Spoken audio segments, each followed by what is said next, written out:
हम इसके बाद सर जब अंदर गए तो देखे कि उसके शरीर में कहीं खरो अति नहीं था, चीर फाड़ वाला कहीं नहीं था।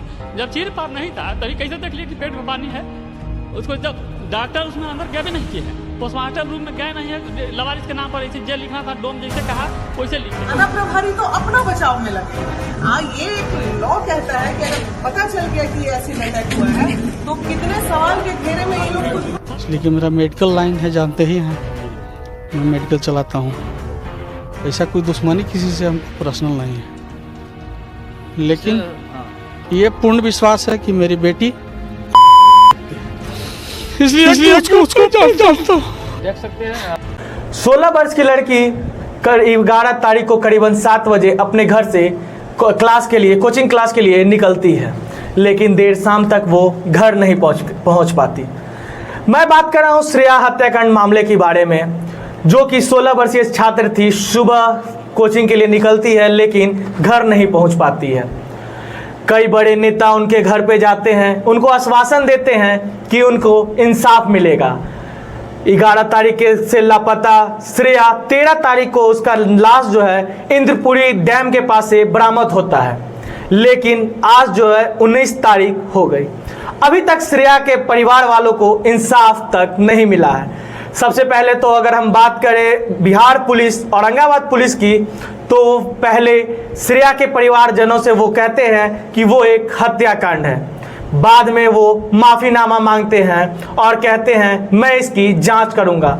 परिवार वालों ने कई पुलिस जो है बिहार पुलिस पे जो है आरोप भी लगाए थे, जैसे कि जो श्रेया है उसकी पोस्टमार्टम तक नहीं की गई थी, कोई भी चीरफाड़ उसके शरीर में नहीं था, लेकिन बिहार पुलिस बिना पोस्टमार्टम कराए जो है उसे आत्महत्या करार कर देती है। जब औरंगाबाद के डीएम जब वहाँ पे नवीनगर में जब श्रेया के परिवार से मिलते हैं तो उनको कहते हैं कि उन्हें तो 17 तारीख को सुबह में पता चला है कि यहाँ औरंगाबाद के नवीनगर में ऐसा भी कोई घटना होता है। सबसे बड़ी लापरवाही जो है वो बिहार पुलिस में देखी जाती है। तो औरंगाबाद के जो डीएम हैं उनको ये भी नहीं पता होता है कि औरंगाबाद के जिले में ऐसा एक दर्दनाक घटना भी हुआ है। इसी सिलसिले में अभी हमारे साथ बात करने के लिए जुड़े हैं अखिल भारतीय क्षत्रिय महासभा से युवा अध्यक्ष कबीर जी। चलिए हम इनसे भी बात करने की प्रयास करते हैं। सर, लगातार देखी जा रही है कि जो बिहार में है वो घटनाएं बढ़ती जा रही है। अभी जो है नवीनगर में राजपूत समाज की एक बेटी जो कि मात्र 16 वर्ष की थी, उसकी जो है हत्या कर दी जाती है। पुलिस प्रशासन इससे इंसाफ दिलाने में जो है कतरा रही है। सबसे पहले तो मैं आपके सभी दर्शकों को प्रणाम करता हूं और आपका आभारी हूं कि आपने हमें इस लायक समझा कि मुझे इस जो सबसे कहा जाता है ना कि एक ऐसा हत्या या फिर एक ऐसा साजिश या फिर जो भी चीज़ें होती है देश में तरह तरह तमाम ज़िले में, सब चीज़ों पे बात नहीं किया जा सकता है। अब कुछ चीज़ें ऐसी होती है ना जिस पे जनता कहती है कि हमें इंसाफ चाहिए, लेकिन सरकार जो है उससे पीछा छुड़ाना चाहती है। उन्हीं सब हत्याओं में से ये एक हत्या है श्रेया हत्याकांड, जिसमें परिवार का कहना है, ग्रामीणों का कहना है, जो लोग वहाँ जा रहे हैं, जिन्होंने उस 16 वर्षीय बेटी की तस्वीर देखी है, उन लोगों का कहना है कि इतना निर्मम कोई कैसे हत्या कर सकता है किसी का।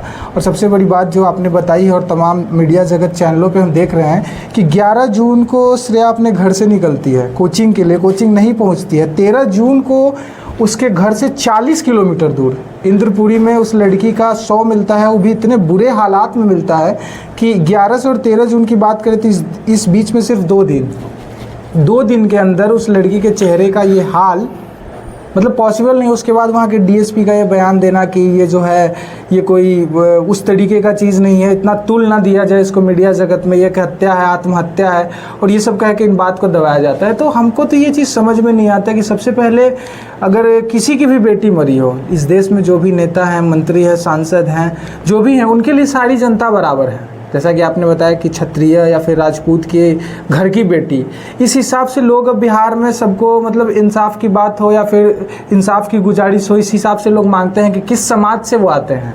सर, इस चीज़ पे मैं आपको एक चीज़ और बताना चाहूँगा। पप्पू यादव को बिहार में जो है सबसे ऊंचा दर्जा दिया जाता है कि जहाँ भी कुछ अपराध होता है तो सबसे पहले पप्पू यादव पहुँचते हैं। लेकिन अभी अगर हम यहाँ नवीनगर की बात करें तो वहाँ पे अभी तक पप्पू यादव जो है पहुँच नहीं पाते हैं। चिराग पासवान की बात करें तो अगर किसी दूसरे जात में अगर बात अपराध होती है तो चिराग पासवान वहाँ भी सबसे पहले पहुँचते हैं। लेकिन अभी ऐसा क्या हुआ कि नवीनगर में अभी तक चिराग पासवान भी नहीं पहुँच पाए हैं? इसके पीछे वजह साफ साफ है, चुनाव था, हो गया, चुनाव आएगा फिर पहुंचेंगे। और रही बात श्रेया की, जहां तक की बात कि श्रेया को इंसाफ नहीं मिलेगा या मिलेगा, तो मुझे पता है कि श्रेया को इंसाफ नहीं मिलेगा। इसलिए नहीं मिलेगा क्योंकि जो चीज़ अगर जैसे यूपी में हथरस हुआ था, उसके इंसाफ के लिए पूरे देश से आवाज़ उठी थी, वहाँ पे मिला इंसाफ। पता है क्यों मिला? क्योंकि ये जो हथरस हुआ था इसमें जो महिला जिसके साथ किया गया था, इस तरीके का घटना जो बीता था, वो एक दलित महिला थी और उसके साथ करने वाले जो लोग थे वो उच्च जाति के थे।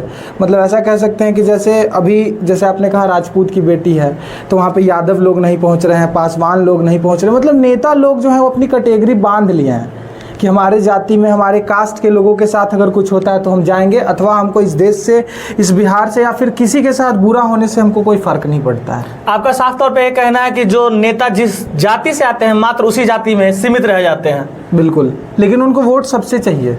विकास की बात जब होगी तो सबके पैर पकड़ेंगे। हमने देखा है कि राजपूत समाज से भी अगर कोई खड़ा होता है और जब चुनाव का समय आता है तो वो पैर छू के कहता है कि हमको वोट दीजिए, जिता दीजिए।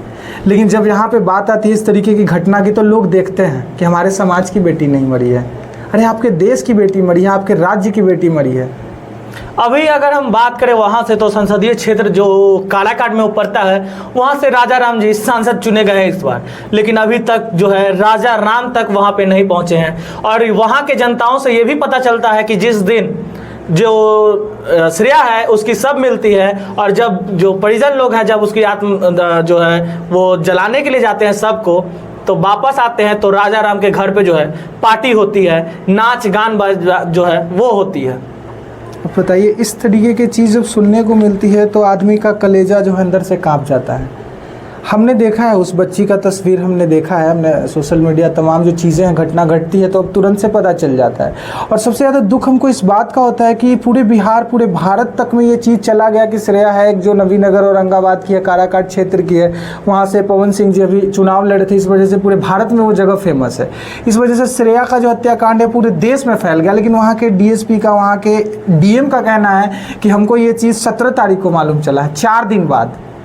और रहेगी राजा राम जी की बात, तो हो सकता है वो भी कह दें कि हमको मालूम नहीं था, पार्टी कर रहे थे वो।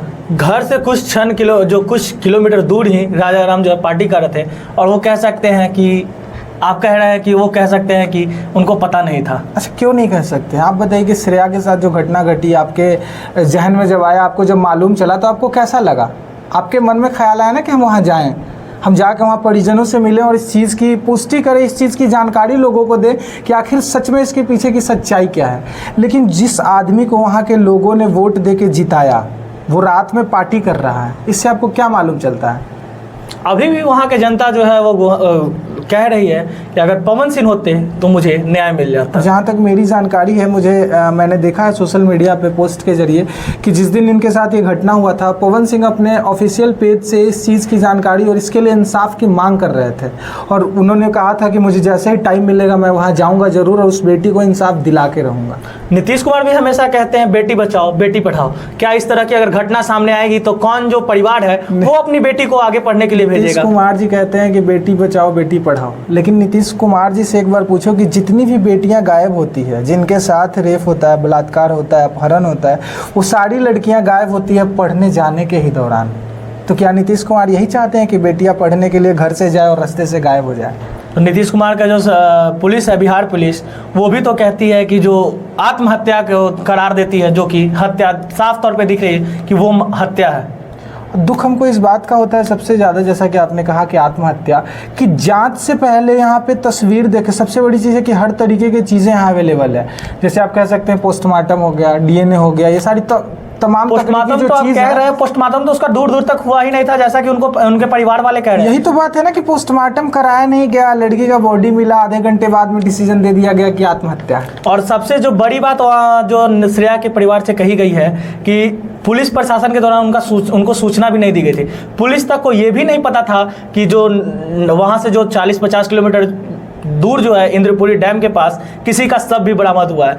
किसी और थाने के जो प्रशासन है वो श्रेया की बॉडी को लेके सासाराम भेज देते हैं और वहाँ पे जमा कर दिया जाता है। उसके बाद जो है सासाराम के एक अस्पताल से जो है स्टाफ जो है वो परिवार वाले को कॉल करते हैं और इसकी सूचना देते हैं।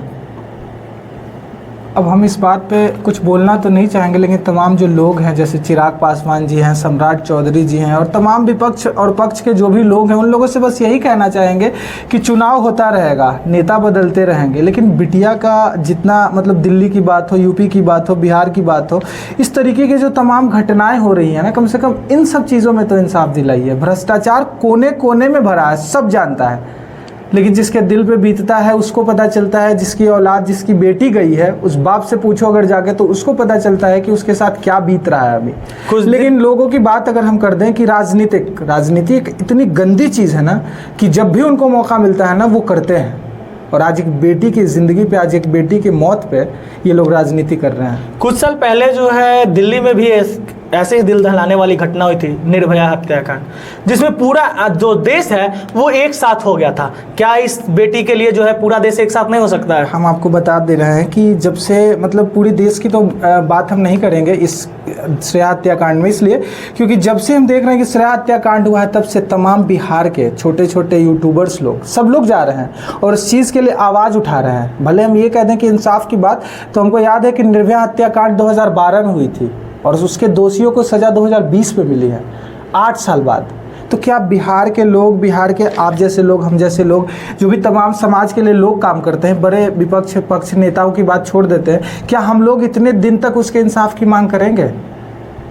क्या हम लोग जब तक आवाज़ उठाएंगे तब तक उनको इंसाफ ना मिल जाए? अगर हम में है हिम्मत कि हम आवाज़ उठाते रहेंगे और हम इंसाफ की मांग करते रहेंगे तो चाहे सामने कोई भी हो उनको इंसाफ देना पड़ेगा।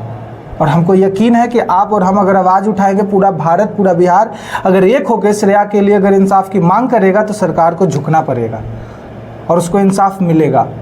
लेकिन इसमें तो साफ तौर पे ये दिख रहा है कि जो पुलिस प्रशासन से लेकर जो बड़े बड़े अधिकारी जो है वो इस केस को जो है दबाने की कोशिश कर रहे हैं। यही चीज़ तो साफ समझ में नहीं आता है हम लोगों को कि आखिर एक बार कास्ट के नाम पे, मज़हब के नाम पे, नेता के नाम पे, कैटेगरी के नाम पे सबको बांट दिया गया है और फिर भी कहते हैं क्या कि देश आज़ाद है, सब एक हैं। कहाँ एक हैं सब? जैसा कि आपने अभी सुना कि अभी हमारे साथ जो है कबीर जी जुड़े थे और इन्होंने साफ तौर पे कही है कि बिहार की बेटी है, इसलिए जो है पुलिस प्रशासन से लेकर जो है मंत्री विधायक तक इस केस को दबाने की कोशिश कर रहे हैं। अगर इसी से पहले की अगर हम बात करें तो कई घटनाएं, बहुत सारी घटनाएं जो है वो भी हुई थी। जैसे कि अगर हम बात करें निर्भया हत्या केस के बारे में तो उसको, उसके दोषी को भी फांसी की सजा मिली थी, लेकिन श्रेया की जो हत्याकांड हुई है उसमें पुलिस प्रशासन भी बहुत बड़ी लापरवाही कर रही है। अगर हम बात करें बिहार की तो बिहार सरकार से जो है बहुत कम मंत्री विधायक जो है वो उनके घर जाते हैं। और सबसे बड़ी बात जो है, इस केस की शुरुआत कब की जाती है? जब लवली आनंद मोहन और उनके बेटा चेतन आनंद के साथ साथ नीरज कुमार बबलू जब श्रेया के घर जाते हैं और पुलिस प्रशासन के ऊपर जब फटकार लगाते हैं, तब जाके वहां से इस केस की शुरुआत की जाती है। अगर हम बात करें श्रेया की जो डेड बॉडी के मिलने के बाद उस कपड़े का, तो वो भी पुलिस प्रशासन अपने से ना ले जाकर उसको वहीं जो डैम के पास छोड़ दी थी, उसके परिवारजन जो हैं उस कपड़े को लेकर आए थे और 2 दिन बाद जो है उस कपड़े को पुलिस जो है वो फॉरेंसिक जांच के लिए पटना भेजती है। कि आप लोग को क्या लगता है कि श्रेया को इंसाफ मिलेगा या नहीं? अगर आप सब एक साथ हो जाते हैं तो एक परिवार को इंसाफ दिला सकते हैं।